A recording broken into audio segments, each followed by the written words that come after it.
নমস্কার, আজ হাজির হয়েছি বৃদ্ধি ও বিকাশের উপরে এমসিকিউ প্রশ্নোত্তর নিয়ে। প্রথমেই আমরা স্ক্রিনে দেখে নেব বৃদ্ধি বলতে কি বোঝায়। উত্তরে বৃদ্ধি হলো একটা পরিমাপগত পরিবর্তন। দ্বিতীয় প্রশ্ন, বিকাশের প্রধান বৈশিষ্ট্য কি? আমরা দেখতে পাচ্ছি বিকাশ হলো একটা গুণগত পরিবর্তন। নিচের কোনটি বৃদ্ধির উদাহরণ দেখতে পাচ্ছি? ভাষা শিক্ষা, চিন্তা শক্তির উন্নতি, উচ্চতা বৃদ্ধি, সামাজিক দক্ষতা অর্জন। এর মধ্যে কেবল উচ্চতা বৃদ্ধি আমরা শারীরিকভাবে পরিলক্ষিত করি, বাকিগুলো হলো বিকাশের উদাহরণ। চতুর্থ প্রশ্ন, নিচের কোনটি বিকাশের উদাহরণ? এখানে ভাষা শেখা ছাড়া বাকি যে তিনটে রয়েছে সেগুলো সবই বৃদ্ধির উদাহরণ। পঞ্চম প্রশ্ন হচ্ছে, বৃদ্ধি সাধারণত কোন পরিবর্তনের সঙ্গে সম্পর্কিত? বৃদ্ধি পরিমাপগত, বৃদ্ধি পরিমাপ করা সম্ভব। বিকাশ, ষষ্ঠ প্রশ্ন, বিকাশ কোন কোন ক্ষেত্রে অন্তর্ভুক্ত করে? আমরা জানি বিকাশ কেবল শারীরিক নয়, বিকাশ শারীরিক, মানসিক, সামাজিক এবং আবেগীয়। সপ্তম প্রশ্ন, নিচের কোনটি সহজে মাপা যায়?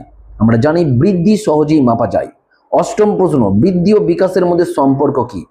বৃদ্ধি ও বিকাশ একে অপরের সঙ্গে রিলেটেড, বৃদ্ধি বিকাশেরই একটি অংশ মাত্র।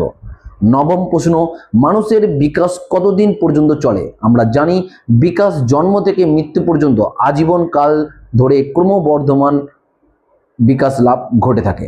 দশম প্রশ্ন, নিচের কোনটি গুণগত পরিবর্তনের উদাহরণ? আমরা জানি বিকাশ হলো গুণগত পরিবর্তনের উদাহরণ এবং এখানে বিকাশের উদাহরণ হচ্ছে স্মৃতিশক্তির উন্নতি।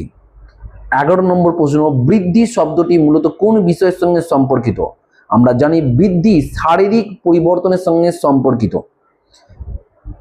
12 নম্বর প্রশ্ন, বিকাশের ধারাবাহিকতা কেমন? আমরা পূর্বের ভিডিও দেখেছি বিকাশ হচ্ছে ক্রমবর্ধমান অর্থাৎ ক্রমাগত ধারাবাহিকভাবে ঘটে থাকে বিকাশ। 13 নম্বর প্রশ্ন, কোন মনোবিজ্ঞানী বিকাশকে ধারাবাহিক পরিবর্তনের প্রক্রিয়া হিসেবে উল্লেখ করেছেন? উত্তরটি হচ্ছে হারলক।